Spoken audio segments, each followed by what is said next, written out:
ಕಿವಿ ಎಲ್ಲ ಚೆನ್ನಾಗಿದ್ಯಾ? ಆಗ್ತಿದ್ರಿ ಆರ್ತಂದ್ರು ಇವರು ಕತೆ ಕೇಳಿ. ಹೌದು. Same team madam. Thank you. ತುಂಬ ಚೆನ್ನಾಗಿ. Thank you. Full craze ma'am. Bro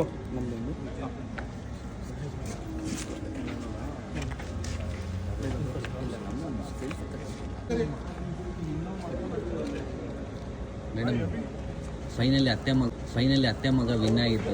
ಖುಷಿನೇ ನನಗೆ. ಎಷ್ಟು ಖುಷಿ ಇದೆ ಮ್ಯಾಮ್? ಖಂಡಿತ ಖುಷಿ. ಯಾರು ಡಿಸರ್ವಿಂಗ್, ಖಂಡಿತವಾಗ್ಲೂ ಖುಷಿ. ಬಟ್ ನಿಮ್ಮ ಕದರ್ ಗತ್ತು ಬೇರೆ ರೀತಿ ಇತ್ತು. ನಮಗೆ ಕಪ್ ಬರ್ಲಿಲ್ಲ ಅಂತ ಬಂದಿರೋರಿಗೆ ನಾವ್ ಇದ್ ಮಾಡಬಾರ್ದು, ಅವರು ಡಿಸರ್ವ್. ಹೌದು, ಮೇನ್ ಕನ್ನಡ ಅನ್ನೋ ಭಾಷೆ ಇದೆಯಲ್ಲ, ನಿಮ್ಮಿಂದ ಅದು ತುಂಬಾ ಹೈಲೈಟ್ ಆಗಿದೆ. ಅಲ್ಲಿ ಯು ಆರ್ ವೆರಿ ಪರ್ಟಿಕ್ಯುಲರ್. ನಾನು ಓದಿದ್ದು ಇಂಗ್ಲಿಷ್ ಮೀಡಿಯಂ, ನನಗೆ ಬರೆಯಕ್ ಬರಲ್ಲ.